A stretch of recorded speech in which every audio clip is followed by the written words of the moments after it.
Hey guys, it's the Dark Master here, and in today's video, I will be answering a number of questions that people left on my Q&A announcement for 600 subscribers. There's quite a bit, and I don't want to delay any further. So let us get right into it, starting with this question by the Lord of Hate. Favorite game? Yeah, to answer your question, my favorite game is the Kirby's Return to Dreamland for the Wii. I thought it was a great revitalization of the franchise, and it's a great game on its own right. Magnificent Kirby 24 asks four questions. Favorite Kirby game? Favorite Pokemon season? Favorite Mario game? And what type of music do you listen to? Alright, so for your first question as to my favorite Kirby game, I've already kind of answered that. It would be Kirby's Return to Dreamland. Not only is it a solid game on its own, but it also revitalized the series after a bit of a slump post Kirby 64. As for my favorite Pokemon seasons, I'm gonna be honest, I've never really watched a lot of Pokemon. If I had to choose one, it would probably be the only one that I watched a lot of. It was probably maybe the first season. I don't know what that one would be. But yeah, I didn't really watch a lot of Pokemon growing up. I didn't really play Pokemon a lot. I only played like Pokemon Heart Gold and Soul Silver because those were the ones a family member got me. I have Emerald, but I don't think I've ever played it. As far as my favorite Mario game, that would have to be Super Mario Galaxy and Galaxy 2, since they're so very similar. Honestly, they're really fun to play, the gravity works cool, and it's not very obnoxious to 100% complete, at least compared to, say, Sunshine, which I've also played and enjoyed, but, yeah. As for what type of music I listen to a wide variety of stuff. I really like Icy Fire by, you know, Ed Sheeran, though I have to admit the metal cover by Jonathan Young is way better.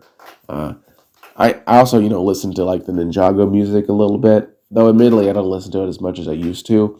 I have a lot of variety of music that I like. Green Day is another one that I like. Right Back at It Again from A Day to Remember.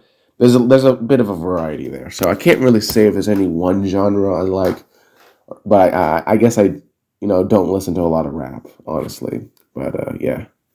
The fanboy of Ghost Ninja Ming asks, what if Ghost Ninja Yokai join the Avengers, and what do you think of that? I mean, Yokai was just kind of a mook for the Ghost Army, so I don't know if he'd have that much of help for the Avengers. Plus, he's kind of a bad guy, so he probably wouldn't work with the Avengers. I don't know really what to think about that. I mean, it's an interesting hypothetical, but I mean, if they're ever going to do a Marvel and Ninjago crossover, it's going to be with Lego Dimensions, but they didn't really do that. So, yeah.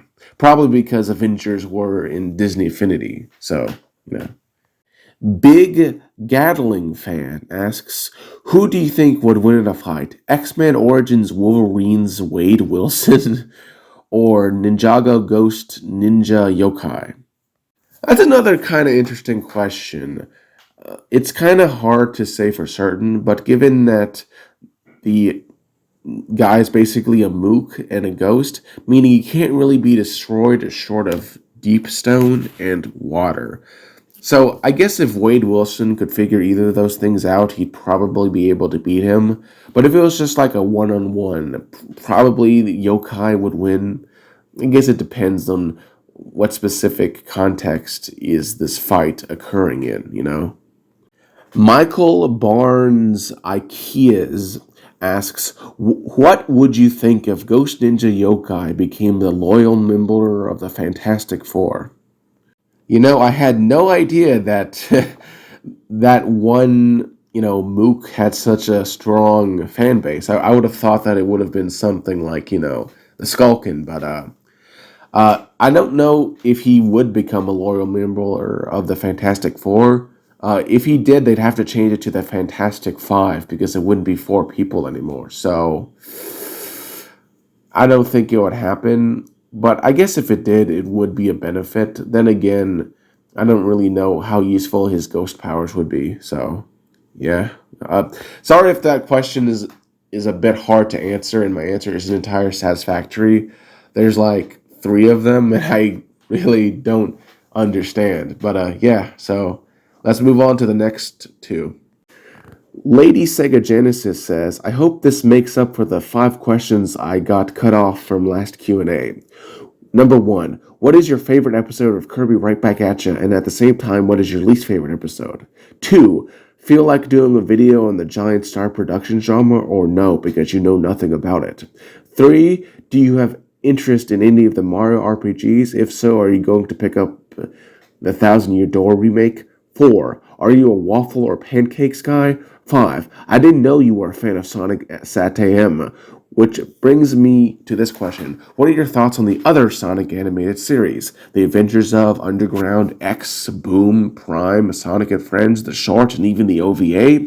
Number 6. Like with number 5, since you're a fan of Sonic Sat-AM, this isn't a question really, but something I wanted to bring up. I remember a few days ago, I was with my younger cousin, and he was watching stuff like Poppy Playtime Let's Play and stuff like that. I wanted to watch Sonic Sat-AM with him because...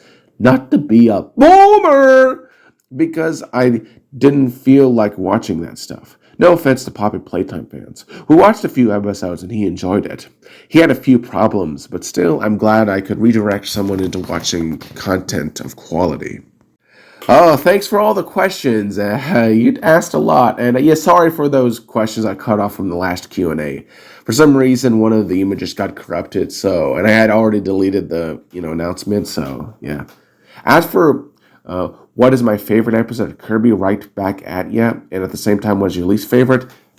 Least favorite has got to be episode 70, Buccaneer Birdie. I hate Takori. He is such an obnoxious, self-important, yellow little chicken. And I'm unfortunately going to have to review that episode relatively quickly since I've already got the script finished for episode 64. As for my favorite one, oh, that's so hard. There's so many good episodes. If I had to say, it would probably be episode 65, Master 2.0, which I'll be reviewing relatively soon, and I'm really looking forward to that. But as far as, favorite, that is shifting, because there's so many good episodes. So, yeah, I hope that answers your question. As for the second question, as on doing a video on Giant Star Productions, not really. I mean, I actually really like Mr. Enter. Sure, I've made jokes at his expense, and I think he may have blocked me. I don't know, kind of a cowardly move there. But I actually really like Mr. Enter, and I think he gets a lot of shit for really stupid reasons. For example, his rants on the new SpongeBob stuff. New SpongeBob is terrible, and I think everything he said was completely reasonable, given how absolutely awful the newer seasons of SpongeBob were at that time. I heard they've gotten better, but and they were horrible. Let's not pretend that they were any good. Nostalgia can lie a lot sometimes. As for the drama with Giant Star, no, I have looked into it, but it's just so complicated. And honestly, I know a lot of people, for some reason, think that I'm a drama YouTuber because I made a video about Red Eye and John Morgan, who spread that lie that I called him like a pedophile, which never fucking happened. But no, I'm not really a drama YouTuber. I mean, I don't think that making documentaries on people is inherently drama, especially since those videos were made to document someone as opposed to get views, which is why I cover those people, because let's be honest, nobody cares about who they are. So I probably won't make a video on that subject. As for interest on Mario RPGs, I've played the original Paper Mario, I think once, Thousand Year Door, and Super Paper Mario. I've never played the original Mario RPG. I've, never really played any of the new Paper Mario games. I mean, I have Color Splash, but I played it one time and I haven't really continued it. So I'm not It's weird. Oh, speaking of Mario and Luigi, I have a lot of those games. Those are really fun. I hope they do more of those. The issue with a lot of modern Mario RPGs is that they just use toads. And as far as if I'm going to pick up the Thousand Year Door remake, yeah, sure, I can find it. I'll buy it. So yeah. As for whether I'm a waffles or pancake guy, I love both. I also like French toast. Let's just say when it comes to breakfast stuff like that, I'm pretty egalitarian in how much I like everything. And to answer your question on number five, I'm not really a fan of Sonic SAT-AM. I know what it is. That must have been a bit of a miscommunication. Uh, I haven't really watched a lot of Sonic shows. I haven't played a lot of Sonic games. So I can't really share any thoughts on that. And, your sixth question is not really a question, but, that's interesting. Getting a younger cousin to consume, media that's not absolute garbage. That's good. I feel like a lot of people just put their kids in front of a screen and just let them do that.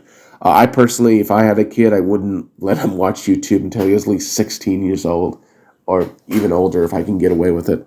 Uh, oh, All right, and BMW895 leaves the last comment asking, all right, so here are 4 questions, one for each topic your channel has covered. After Trilobites, what is the next group you plan to do a video series on? Favorite Kirby final boss? Thoughts on ISOM? And thoughts on the trans/LGBT community? To answer your first question as to what is the next group of animals, both living or extinct, that I plan to do after Trilobites, well, first, I'm probably going to return to Ninjago, so I hope not all the people who subscribe to me for the Trilobite stuff doesn't leave, but regardless of, I don't really care, because subscriber count doesn't mean anything. I plan to do a video series on the evolution of the Kirby series that I'm doing. I'll probably focus more on nature documentaries, with also, Ninjago sprinkled in as well, and Kirby will become more of a occasional thing like it was before. I'm probably after Rhino's going to do stuff on hippos.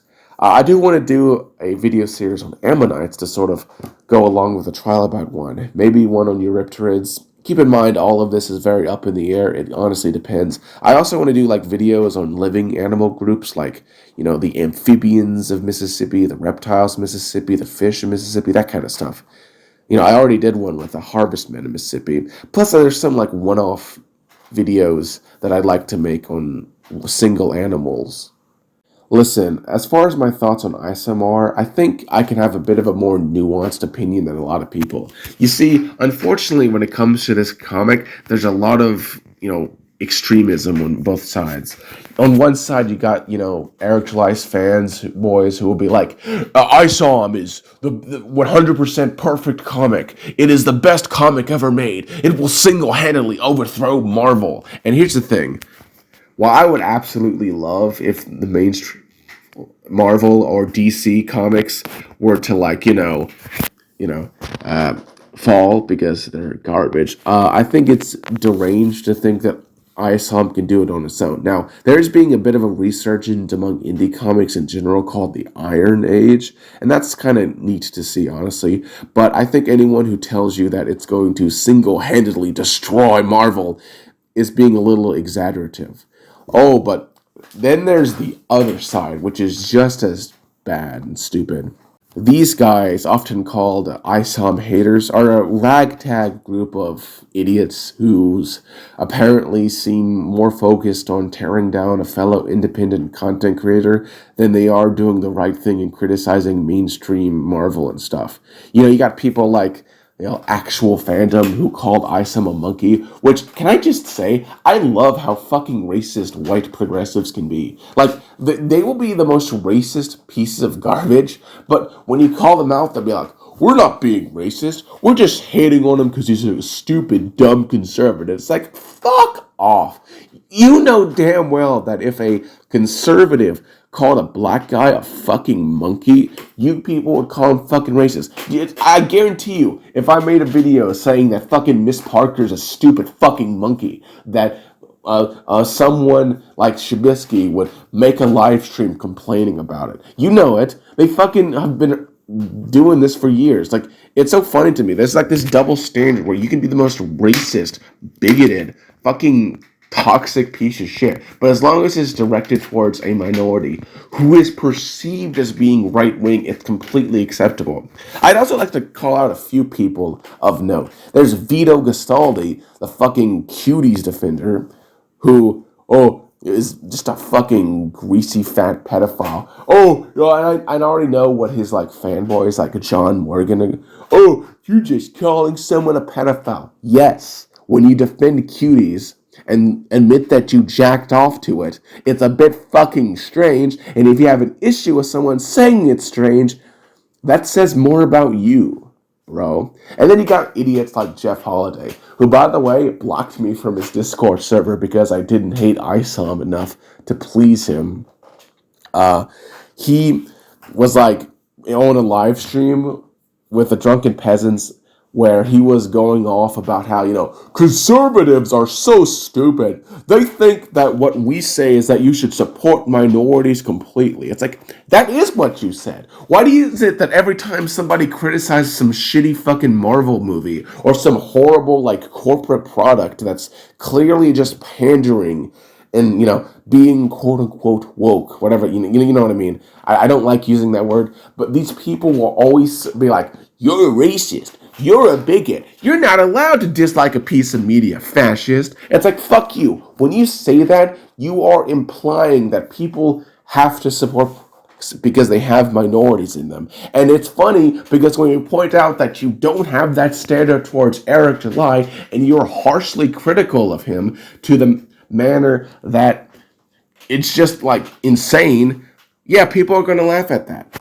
As for the comic itself, I didn't buy it, but a friend of mine who is a big Eric July fan bought all the copies, like the first volume, the second one, all that stuff, and he let me borrow them to read them for this Q&A, and it's perfectly fine. It's a perfectly solid comic book, perfectly average. Nothing's groundbreaking, but also you get people like Dick Masterson and stuff being like, this is literally the worst comic book I've ever read in my life, and Jeff Holiday says the same stuff, and it's like, bro, like, you have no idea about comics if you actually think that.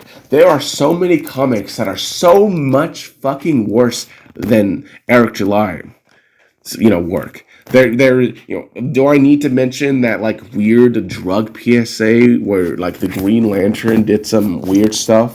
Or how about that one comic where there was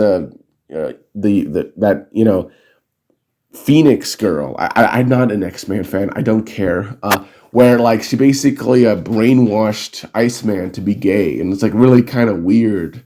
Or the fucking the snowflake in Safe Space, or Sonichu.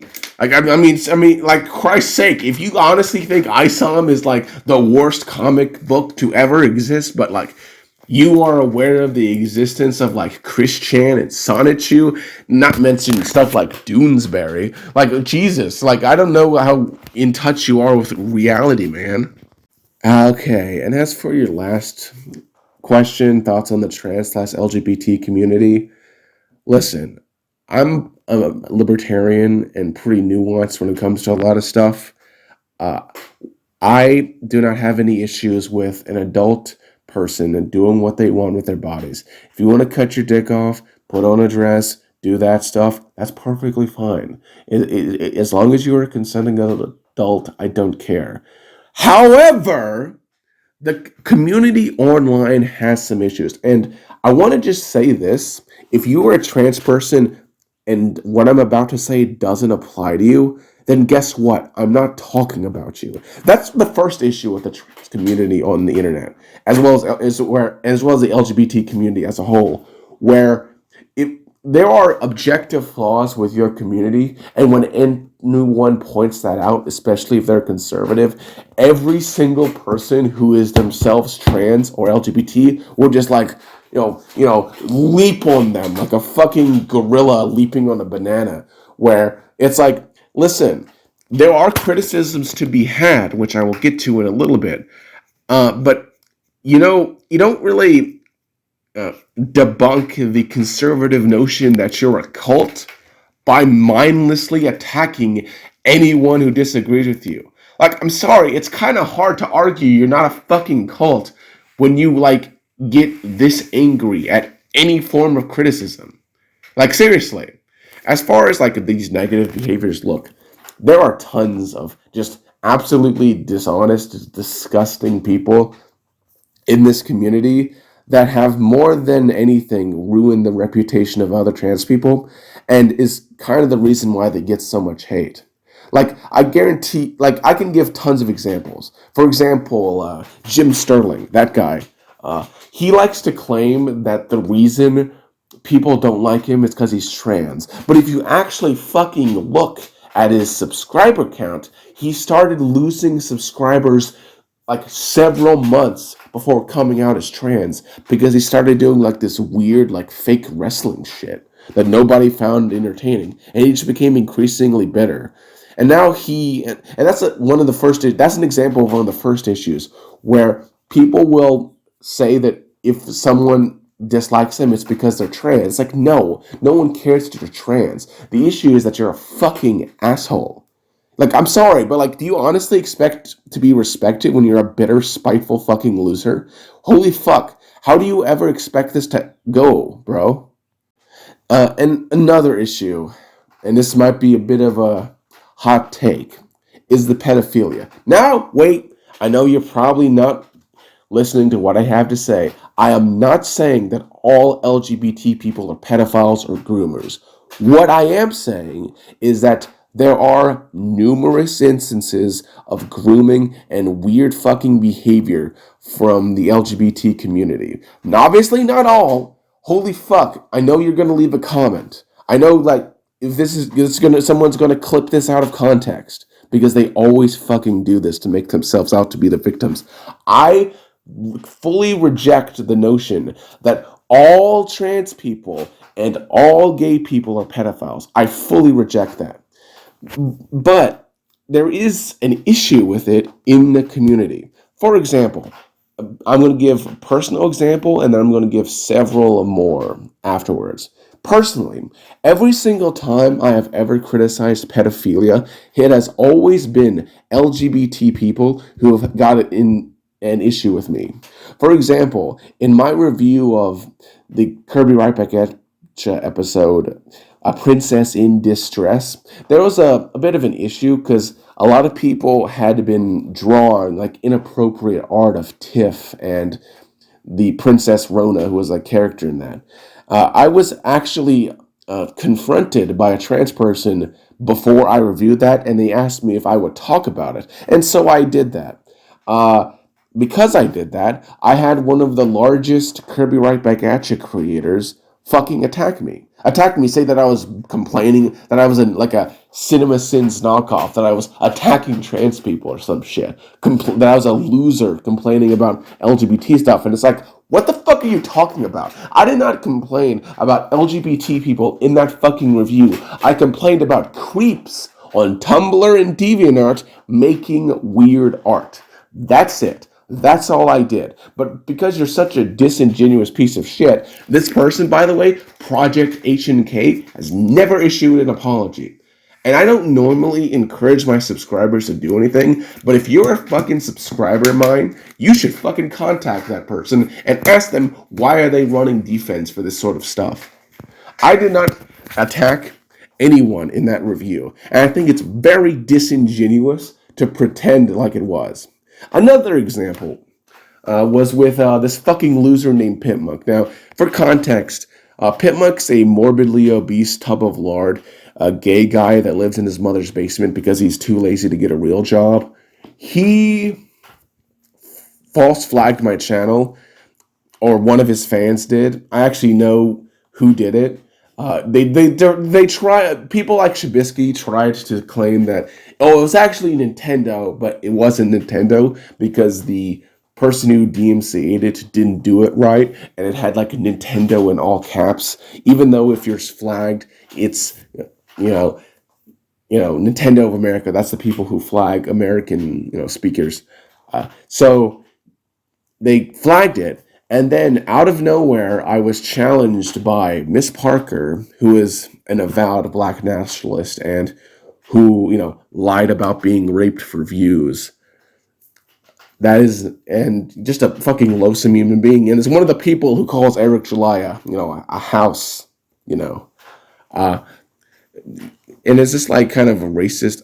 She and Alan Reyes, someone who's like some Hispanic guy, and they like, and it's funny, they grilled me. And I admit I didn't do all that good on debate.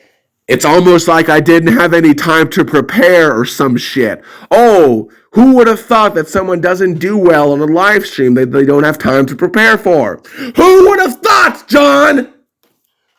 But because of that, people still like spread this rumor that I call Pimlick a pedophile when that's not what happened. And frankly, fuck anyone who fucking says that. I keep a list, by the way, of all the people who sprout that shit. And I keep the list so that I know who not to trust and who could make for a good potential future documentary, if I ever do it. But I don't really like doing it, so yeah. And I got a lot of shit for that. Yeah, just kind of shit.